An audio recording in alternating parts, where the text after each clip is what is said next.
Hello, and welcome to Johnny English today. So today I'm going to talk about something in language that we call false friends.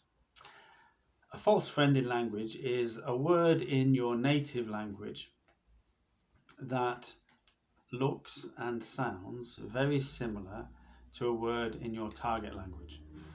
So you're learning to say certain things, you're learning new vocabulary in your target language, say in English, and you see a word that looks very similar to a word in your language. And so you can very easily make the assumption that, oh, this word must mean this. And it's not always the case. And the result can be sometimes humorous, sometimes confusing, and sometimes embarrassing.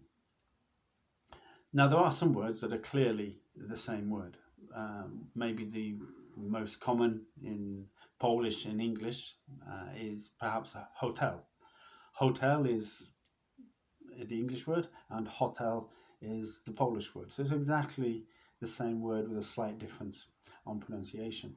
But there are many words in English that look like Polish words, and they even sound very similar to Polish words, but they're actually something completely different. So the reason I thought I'd do this video today is just maybe as a cautionary note.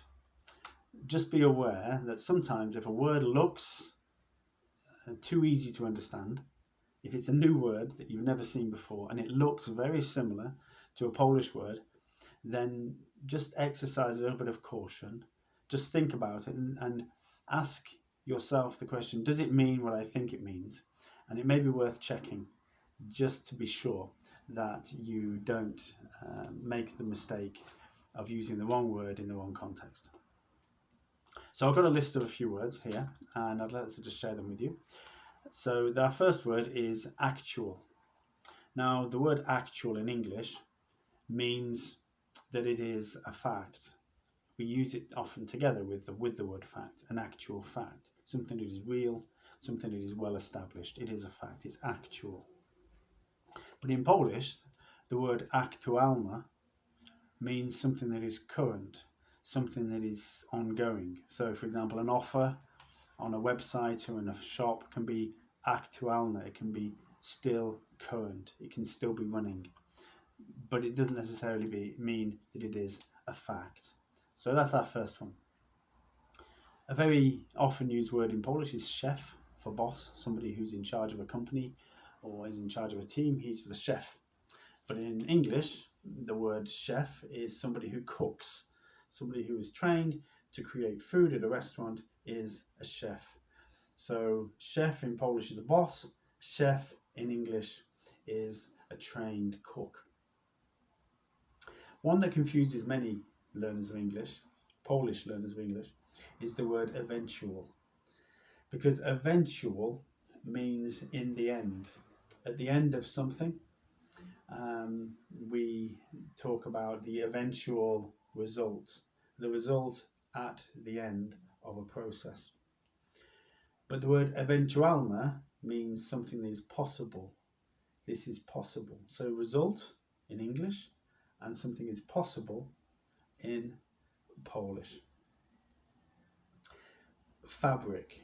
Fabric is a specific word in English that means material. You make clothes out of fabric. There are various fabrics that you use to make clothes, nylon, cotton, etc. Those are fabric. Polish word tkanina. But in Polish, fabryka is a factory. So fabric is material, is cloth in English, and fabryka sounds very similar. It actually means a factory in Polish. Now, when we talk to people in a lesson, and I maybe present a lesson based on personality characteristics, and I ask people to describe this man or describe somebody you like and why you like them, and they'll use the words sympathetic or sympathetic, and that's because the word sympatyczna in Polish means somebody who is kind, someone who is nice, someone who is pleasant. So it fits well in Polish, sympatyczna. But the word sympathy, which sounds very similar, or sympathetic in English, just means that you are a person who can feel sorry for somebody else, somebody who can share somebody else's feelings and demonstrate a caring attitude. That is the word sympathy, and it's not sympatyczna, which is simply nice, kind, and pleasant. Now, there are some funny, quite amusing false friends too that I just like to mention. So one of the most common that makes people laugh is the word preservative. Preservative. Now, preservatives in English are things that you put in food, something that is added to food to maintain its freshness, to keep food fresh. So you buy bread from the supermarket and it lasts a few days because it has preservatives added to it. Whereas you buy bread from a bakery and it doesn't last very long because there are very few preservatives, if any at all. But the word preservativa in Polish actually means condoms. So be careful who you speak to. If you're talking to someone's grandmother, be careful if you use the word preservatives. I'm going to buy many preservatives because I'm making something. No, you want to be careful with that word because it could lead to some amusement and maybe some embarrassment. And the final one, in England, it's very common for people to holiday in a temporary accommodation called a caravan. Now, this is the vehicle that goes behind your car that you pull along on wheels, and it provides you with like a home from home, a mobile home. Could be in a stationary place, or you could just go take it around with you behind your vehicle. That's a caravan. But I'm sure that most people in Poland wouldn't want to holiday in a caravan. Not the Polish word caravan. I imagine they would want to avoid the caravan for as long as they can, unless of course they're a vampire, because caravan in Polish is a hearse, the vehicle that you use to take the coffin to the church and then onto the burial site.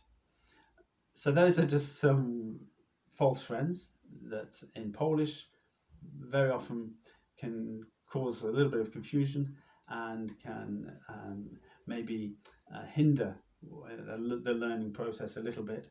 So be aware that false friends exist. Don't be scared of them. But if a word looks very similar to a word you already know in your own language, just check it out. See if it is what you think it is. And you'll clearly add to your vocabulary and you'll feel more confident in using the language when you speak to others. So thanks for watching, and I look forward to next time.